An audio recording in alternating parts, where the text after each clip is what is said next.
13h35 em Natal, você está ouvindo o programa Explicando a Bíblia através das ondas sonoras e abençoadoras da nossa querida Rádio Nordeste Evangélica. Meu querido, só a eternidade revelará o benefício da Rádio Nordeste para a sociedade e para a obra do Senhor, viu? Esta rádio é canal de Deus. Versículo número 13 em diante dizem assim, eu estou lendo na Bíblia Viva, você pode até achar os textos um tanto quanto, talvez não familiarizado, mas é porque a leitura é bem dinâmica, eu diria até que é uma Bíblia autoexplicativa. Diz assim, um homem que conseguiu escapar contou a Abrão, isso depois da levada dos prisioneiros e Ló junto com eles, né, da perda da guerra. Aí um homem conseguiu escapar e contou esse acontecido a Abrão. E Abrão estava morando no bosque dos carvalhais de Manre, que era o amorreu. Manre era irmão de Escol e de Ané. Os três irmãos, eles eram aliados de Abraão, como disse no verso 13. Quando Abraão ouviu que o seu sobrinho Ló estava preso, ele não perdeu tempo. Reuniu 318 homens nascidos nas propriedades dele. Eram os homens mais capazes de que estavam a serviço dele. E com eles ele perseguiu o exército de Quedorlaomer até Dan. Claro que com a confederação dos seus amigos também. Não foram apenas 318 que empreenderam aquela batalha, a parte de Abraão, né? Do exército de Abraão. E de noite mesmo Abraão chefiou os seus homens num ataque bem sucedido, e os inimigos fugiram e foram perseguidos até Obá, ao norte de Damasco, que dá uma distância de mais de 100 km, quase 150 km. Abraão ele recuperou e levou de volta todos os bens que tinham sido saqueados, libertou o seu sobrinho Ló, os bens dele e ainda as mulheres e os demais prisioneiros. Abraão voltou vitorioso da luta contra Quedorlaomer e a seus aliados no vale de Safé. Mais tarde chamou-se o Vale do Rei. O rei de Sodoma foi ao encontro de Abraão. Veja só, Melquisedeque, rei de Salém, futura Jerusalém, né? Como diz aqui o texto, também foi ao encontro de Abraão levando pão e vinho. Vamos ver esses dois encontros como foi. Melquisedeque ele era sacerdote do Deus mais alto dos céus. Ele abençoou Abraão dizendo, a bênção do Deus Supremo, Senhor do céu e da terra, seja sobre você, Abraão, e bendito seja o Deus Supremo que entregou os seus inimigos a você. Naquela hora, Abraão deu a Melquisedeque a 10ª parte de tudo que tinha. A gente vai ver com detalhe essa questão de dízimo também. O rei de Sodoma disse a Abraão, dê-me as pessoas que você libertou dos inimigos, pode ficar com todos os bens que eles saquearam e que você recuperou. Mas Abraão respondeu, afirmo diante do Deus Supremo, o Senhor dos céus e da terra, que não ficarei com nada do que pertence a você. Não ficarei nem com uma linha, nem com um cordão de sapato. Assim você nunca poderá dizer, Abraão é rico porque eu dei a ele tais coisas e tais coisas. Não quero para mim, a única coisa que aceito é a comida que os meus rapazes comeram. Agora você pode dar uma parte dos seus bens aos meus aliados, Ané, Escol e Manre. Eles poderão receber a parte deles se quiserem, até porque era uma questão de direito. E assim a gente conclui os 24 versículos do capítulo 14 do livro de Gênesis. Retomando aqui a partir do ponto do que os homens de Abraão foram treinados para o socorro, é uma questão de segurança, o nome disso é prudência, né? Você que coloca uma cerca elétrica na sua casa, não tem problema, você está sendo prudente. Se criar um cachorro bravo, não está sendo imprudente também. Claro que a proteção maior é do anjo do Senhor, é do próprio Senhor, né? E se ele não guardar, em vão vigiam os sentinelas. É assim que a Bíblia diz. Porém, a Bíblia nos ensina a ser prudente como as serpentes.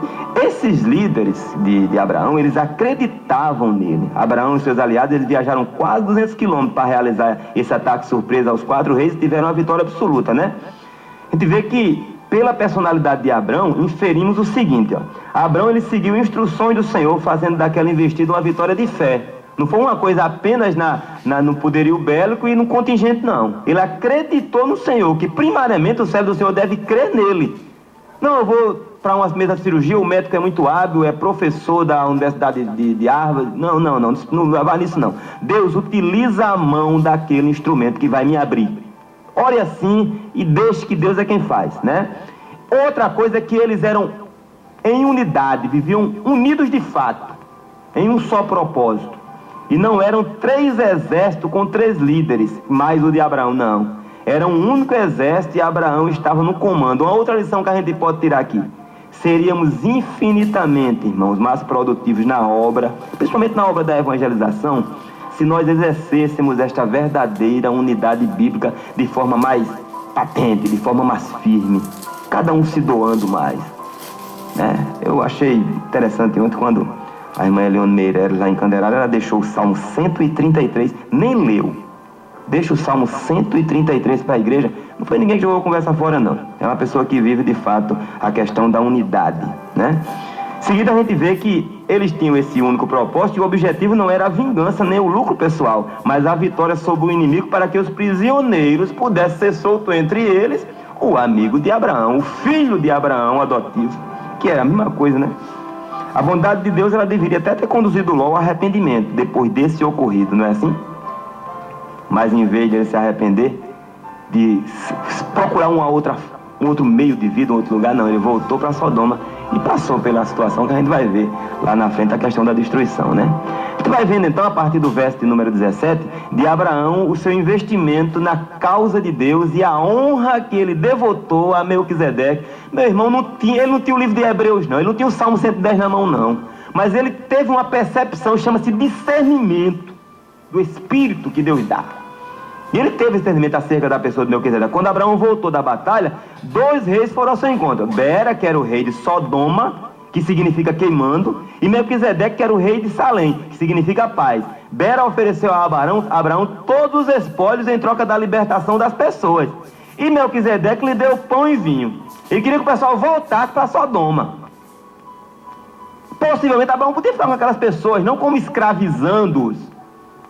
Foi uma reconquista, agora como sendo um amigão, porque o patrão mesmo de Deus, ele é amigo dos seus liderados, né? E Abraão, ele rejeitou a oferta de Bera, mas aceitou o pão e o vinho de Melquisedeque e deu o dízimo de tudo, né? Agora, meu irmão, quando alguém zombar de você por ser dizimista, sugerindo que você é um bobo, que enriquece aproveitadores, diga a essa pessoa que isso é um negócio entre você e Deus e que dízimo é coisa de crente. Para poder entender dízimo tem que ser crente.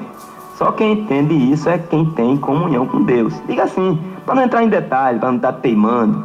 Eu não quero pousar aqui de super espiritual, porque nos tempos difíceis, irmãos, que todo mundo habitável vive, é muito possível, volta e meia, a gente ser tentado a esfriar, inclusive nessas questões. Mas graças a Deus, a sua graça faz a gente resistir a esses pensamentos nocivos. Perseveremos, irmãos, na fé que inclui a contribuição financeira para o êxito e a expansão da obra de Deus aqui na terra. A gente volta no bloco seguinte, fazendo a conclusão destes comentários, que são riquíssimos e enriquecedores para a nossa fé, porque já são 13 horas e 43 minutos. Eu acho que eu avancei muito no primeiro bloco. A gente vai ouvir com o Josué Belira, o culto de doutrina.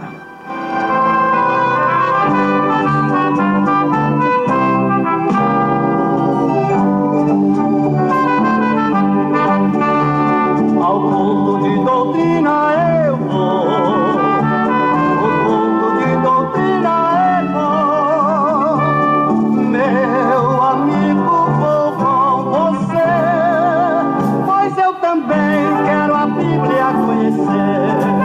Na Assembleia o pastor muito ensina que a alma convertida tem que obedecer a Deus.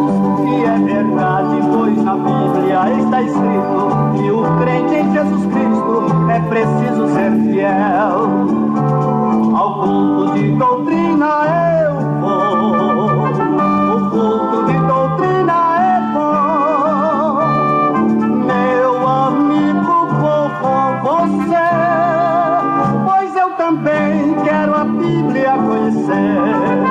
Na Assembleia o pastor também ensina a orar e vigiar para vencer o tentador.